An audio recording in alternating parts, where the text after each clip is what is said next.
Sungguh menyedihkan nasib masyarakat yang terdampak kerusakan yang ditimbulkan oleh perusahaan pertambangan Adi Daya Tangguh. Taliabu, Rabu, tanggal 3 Januari tahun 2024. Kerusakan yang ditimbulkan oleh perusahaan pertambangan PT Adi Daya Tangguh sangat merugikan masyarakat petani, khususnya di Pulau Taliabu, Provinsi Maluku Utara. Sesuai penelusuran awak media kabarinvestigasi.id di lapangan bersama tim media yang di bawah naungan PT Media Arka Group, kerusakan sangat parah.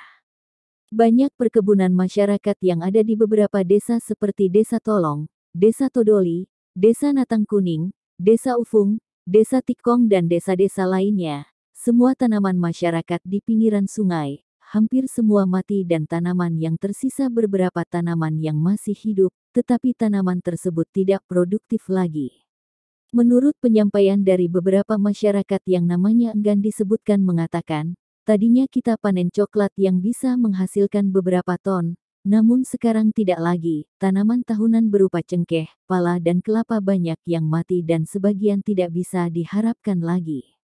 Dan yang lebih memilukan dari dampak limbah yang ditimbulkan oleh perusahaan tambang tersebut beberapa aliran sungai, yaitu Sungai Fango, Sungai Samada, Sungai Beringin, Sungai Waya. Semua sungai tersebut bisa dikatakan terdampak kimia yang mematikan karena sudah mengandung berupa logam berat dan merkuri serta zat kimia lainnya. Itu sudah dibuktikan dengan hasil uji kimia di laboratorium yang dilakukan oleh akademisi Universitas Unair Maluku Utara. Menurut penuturan masyarakat, dampak yang mereka alami sekarang ini sempat mereka menyuarakan ke pihak pemerintah. Namun menurut mereka, pemerintah tidak pernah melakukan teguran kepada pihak perusahaan, karena sampai sekarang limbah perusahaan tersebut dengan sengaja dibuang ke aliran sungai masyarakat, dan seolah-olah pemerintah daerah Pulau Taliabu menutup mata akan kejadian ini. Di tahun 2017 lalu, masyarakat melakukan unjuk rasa ke pihak perusahaan Adi Daya Tangguh. Namun masyarakat malah dianggap memprovokasi, pemerintah serta perusahaan menghadapkan masyarakat dengan pihak keamanan. Saat ini masyarakat adat Taliabu mengadu ke pihak Kesultanan, tindakan yang dilakukan oleh pemerintah Kesultanan melakukan langkah-langkah hukum untuk membantu permasalahan yang dialami oleh masyarakat adat, khususnya tanah ulayat dengan tanah adat. Dari pihak Kesultanan mengutus Sekretaris Kesultanan yaitu Bapak Irwan Gani selaku Tulilamo serta kuasa hukum Kesultanan Bapak Fikri Lantu untuk mengawal perkara hukum yang ada di Taliabu sampai tuntas. Kunjungan beliau selaku urusan Kesultanan Ternate untuk mendengarkan semua keluhan masyarakat. Di samping itu Sangai Taliabu Gafur Sangai meminta bantuan kepada pihak media kabarinvestigasi.id bersama media yang bernaung di PT Media Arka Group untuk meliput semua permasalahan yang ada di Taliabu. Karena selama ini kejadian yang ada di tanah adat Taliabu tidak pernah terekspos ke publik. Kami berharap masyarakat Pulau Taliabu bisa melihat apa yang diakibatkan oleh PT Adi Daya Tangguh ke tanaman serta lingkungan masyarakat yang di dekat lokasi tambang. Karena bukan hanya tanaman kami yang mati, mungkin 1 atau 2 tahun ke depan masyarakat yang akan mati. Sebab air yang kita minum pun sudah mengandung logam berat yang berbahaya. Semua sungai itu sudah tidak bisa lagi dimanfaatkan oleh masyarakat diakibatkan oleh ulah perusahaan yang saat mengelola lahan tambang menggunakan bahan-bahan yang sangat berbahaya dan itu sudah diuji. Dari Taliabu, Maluku melaporkan. Tim Media Kabarinvestigasi.id. Saya atas nama Jumadi, masyarakat Puncak,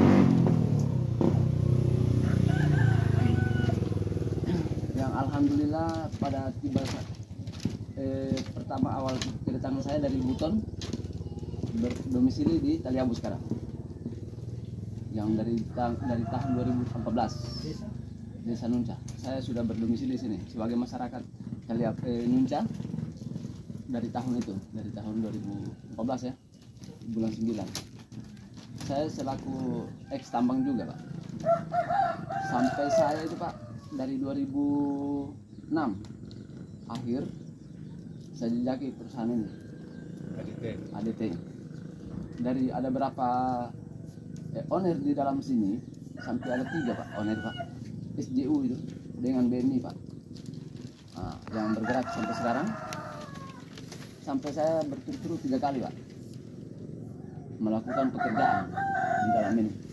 Bahkan juga saya pernah insiden dulu 2009, sampai juga saya pada waktu insiden itu Pak tidak mendapatkan apapun dari perusahaan.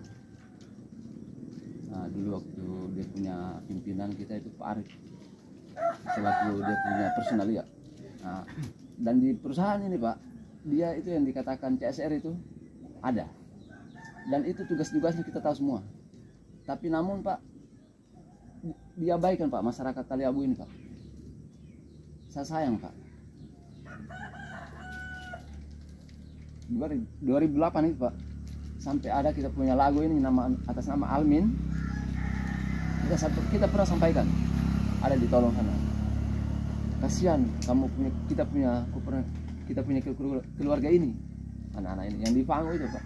Nah, karena dia katakan bahwa itu adalah mereka punya wilayah sampai di blok 1 sampai blok 2B dan 2C itu. Saking luasnya itu Pak. Lokasi yang ada di tambang ini yang dimiliki oleh ADT, namun masyarakat tidak mendapatkan hasil Pak, dalam arti untuk ganti rugi pun untuk bersusah payah Pak. Nah, jadi saya yang terakhir itu saya kerja Pak, setelah saya balik dari kampung halaman saya dan saya masuk di 2015 lagi ulang, saya masuk di BMI lagi Pak, bukan di ADT lagi ya, di BMI lagi. Nah, disitulah saya kerja, dan saya yang selaku pembawa alat berat, saya pandu Pak. Jadi kalau masalah pengeboran apa semua ini, sampai kalau mintun gela ini nunca belum, kita belum kore dulu. Yang kita sudah kore itu mintun gela, tapi belum ada pengeboran, akses pengeboran. Dan pengeboran itu Pak menggunakan kimia beracun. Karena saya sendiri yang kerja, bahkan biasa membantu memakai Hawkman. Di sini ada orang terdiri tadi saya lihat, yang nama siapa tadi? Mana dia orang? Nadi juga dia pernah kerja itu di itu orangnya. Barangkali di sini masyarakatnya sudah tahu saya. Sampai saya tidak bisa berkomentar Pak, karena saya punya kakak ini identitas saya masih Sulawesi dari Kebayangan saya Pak. Setelah saya sudah injakan saya punya kaki sini baru saya bisa berbahasa. Sekarang masih di BMI? Sekarang saya sudah resign Pak. Oh, resign. Saya resign itu di bulan 10 kemarin Pak, tahun kemarin. Saya resign karena kenapa Pak?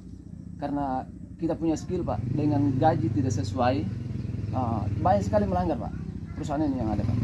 Jadi sebenarnya saya ini ingin bersatu suara dengan masyarakat. Cuma masyarakat masih banyak awam Pak, kasihan, takut dengan karyawan pun yang berada di ADT dengan BMI Pak, sangat takut karena kehilangan pekerjaan. Kalau saya nih Pak, ya saya tidak sombong diri, tapi yang namanya kerja itu saya tidak pilih kasih, saya tidak memilih pekerjaan Pak. Kasar pun saya kerjakan. Kalau untuk di Indonesia ini alhamdulillah saya sudah jalani. Namanya pekerjaan tambang ini dari Sulawesi sampai pekerjaan selain dari perusahaan. Kalau begitu ada rahasia apa yang tersimpan di dalam? Kalau rahasia saya tidak tahu, tapi di bumi ini Pak, untuk Taliabu ini ada mineral yang luar biasa. Saya dengan mata saya belum lihat, tapi sampai mata Intan Pak patah, itu bukan main-main Pak.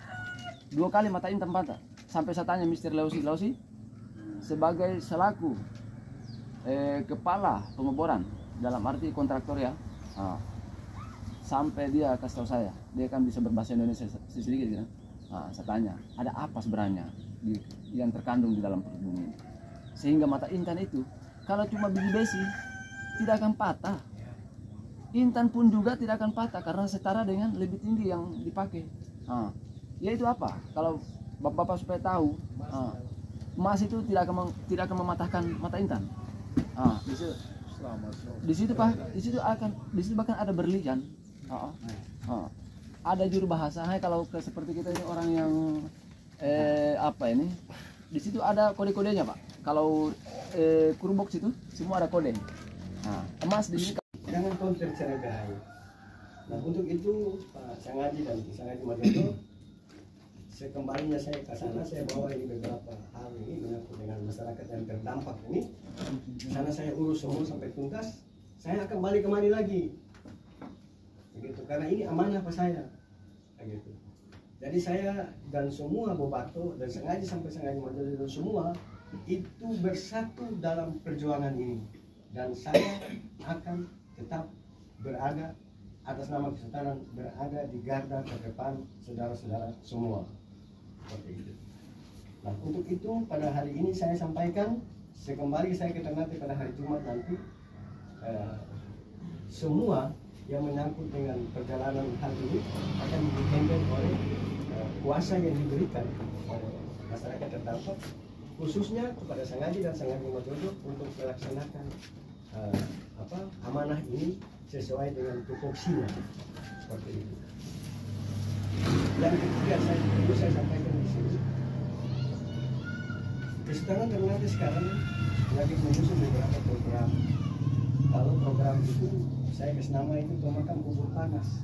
Bubur panas ini pemakan bukan terhadap tengah, makan dari pinggir memuka terus. Kalau pelan-pelan pinggir habis masuk pelan-pelan sampai titik tengah habis. Nah Sultan lebih akan mengarah program kerjanya, program Kesultanan itu keluar dulu, mengelilingi Maluku Utara ini pelan-pelan sampai titik terakhir masuk di Kota Ternate. Itu program.